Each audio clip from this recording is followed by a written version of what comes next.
Thank you very much for being here. My story with regard to the disclosure process is very simple. I grew up in Roswell, New Mexico, the site of the first UFO crash, the alleged UFO crash. And my story is as a result of growing up there. I was a senior in high school, just going into my senior year in 1947, when on one day the Roswell Record announced that an alien craft had crashed, and the next day changed that story and said no, the Air Force said that was a weather balloon. And since I was on my way to college and more interested in those things, I didn't pay much attention to it at that point in time.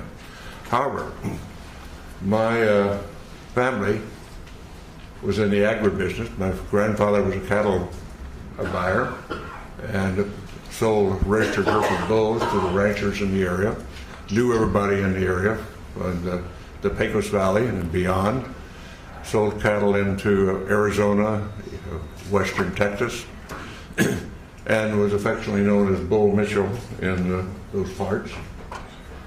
And so it was not unsurprising to me later on that the lore of the area, of our friends and the people in Roswell, including the sheriff's department, and a military friend of ours, a major, who was also turned out to be a friend of Jesse Marcel, who was the first Air Force officer on the site of the crash. And this Air Force officer was in administration. He was not really involved, but he eventually told me his story, and that's how I became involved. So after my Apollo flight, I did very little. I knew nothing but the lore of the region up until that point. But after my Apollo flight, when I was back in the area and visiting relatives and friends, some of the people in the area who had been involved, what I call the old timers, who were involved in the 1940s, 1947, and subsequent with the Roswell crash, and people like in the sheriff's department who had been to the crash site and were supervising traffic. My friend and friend of our family, the major, who was an office mate of in the administrative function at Walker Air Force Base. These folks, because they had been shushed and told not to talk about their experience by military authority in those days, and on dire consequence if they did, felt that here in the 70s, many years later, that they didn't want to go to the grave with their story. They wanted to tell somebody reliable. And being a local boy and having been to the moon, they considered me reliable enough to whisper in my ear their particular story and their association with the Roswell crash, including the family of the undertaker who provided coffins for the alleged alien victims, and others on site who had been involved or knew the story. And of course, eventually I ran into Jesse Marcel Jr., the son of the Jesse Marcel, who was the first military officer on the site, and knew his story, and knew his story well, and we became friends in later years in this disclosure movement. And at some point, about 10 years ago, and I can't remember what date it was right now, when the disclosure movement was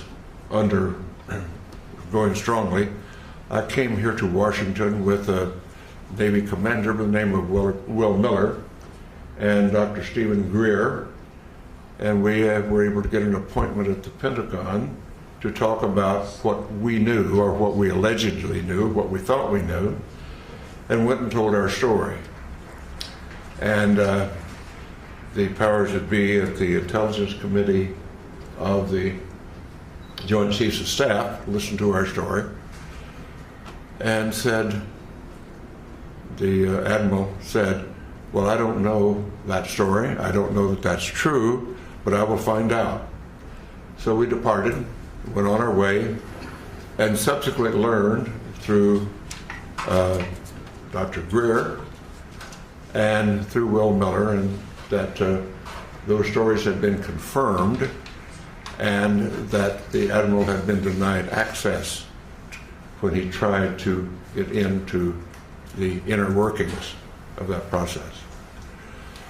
And we had confirmation of that, although that Admiral now denies the fact that this is the fact.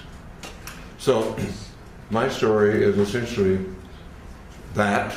I do have no first-hand experience with the ET effort, except the fact that I know all of these research people that you'll hear from today, and some who are not here today, who have spent a long amount of their lives and time doing research into the alien visitation, UFO crashes, and so forth.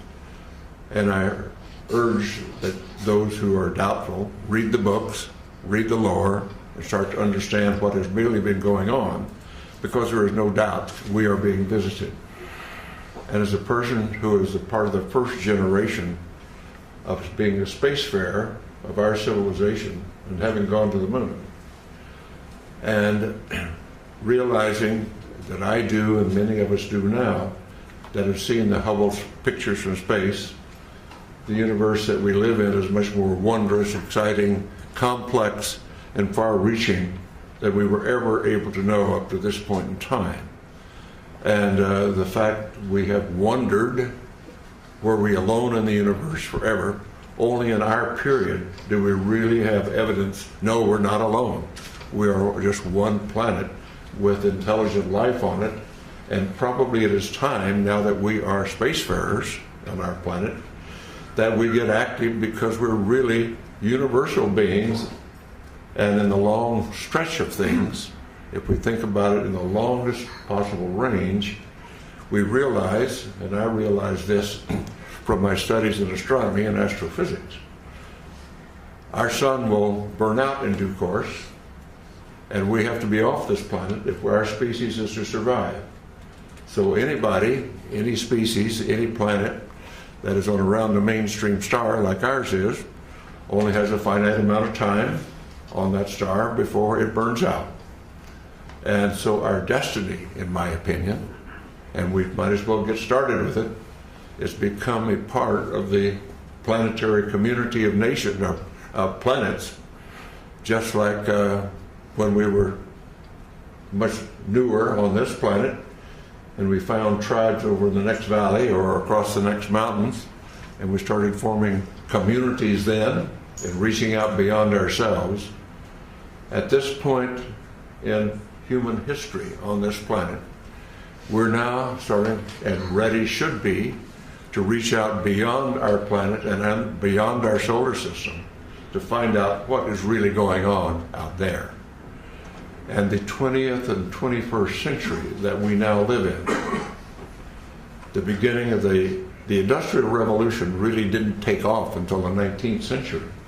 And I tell the story to some of my younger audiences, particularly in schools, that my great-grandparents went across from South Georgia to West Texas in a covered wagon at the end of the Civil War in the 1870s. My family, my father's generation, was involved with going off the planet in aircraft. And less than 100 years later, I went to the moon. So some covered wagons to going to the moon in less than 100 years is a history of the development of our civilization in not our lifetime, but a couple of generations. And so it's time to start thinking in those terms. And particularly since now, in the 20th and 21st century, we suddenly find that due to our expertise and our genius in science and technology, we have exploded our population from under 2 billion at the beginning of the 20th century to over 6.5 billion at this point. And our consumption patterns are clearly indicating that we are utilizing our non-renewable resources at an unacceptable rate, a non-sustainable rate. So we've got a lot of thinking to do about what being an advanced civilization really means. But let's put all that aside for a moment because we're here to talk about disclosure. And what I am suggesting is it is now time to put away this embargo of truth about the alien presence. And I call upon our government to open up like other governments have, and you will hear about that this morning. Like the Belgians have, the French have, the Brazilians have, the Argentines, the Mexicans have all released their files. It's about time now that we do the same thing and become a part of this planetary community that is now trying to take our proper role as spacefaring civilization. Thank you very much for your attention.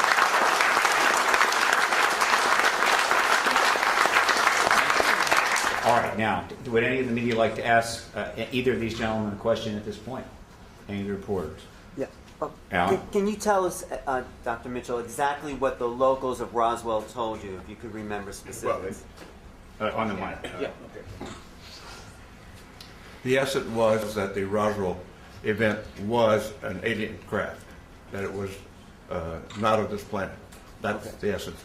What they really told me was their particular, each one had some particular part of it, like a sheriff's deputy was controlling traffic but heard from what the other people what was going on. The family of the undertaker told about the small coffins that were created for the alien bodies. And my Air Force family friend said yes, he had heard the same thing from Major Brazel. Each one of them just told what their portion of the activity was all about. So putting it all together, the sum total was, yes, it was an alien spacecraft. Thank you. Okay. Another question? Just had another question about Sure. fellow astronauts talking to you about seeing space, UFOs in space. No, I have talked to all of the astronauts up through the Apollo program. And the only ones that have had UFO experience were in their Air Force careers where were vectored to chase a UFO, never quite made it, couldn't quite get them in their sights or whatever. And that was Deke Slayton, and Gordon Cooper had his experience that's been well recited about seeing one land at Edwards Air Force Base, seeing the pictures of it, and suddenly the pictures disappeared into the vaults of Washington and never returned. But the military people that had UFO experience were in their Air Force careers before the astronaut program. And of course, being a military and a Navy pilot myself, the stories among airline pilots and other pilots is they're just all over the places. And we're all told, shut up about it. I never chased one myself, but all my friends that did, where it was all the same thing, don't talk about it.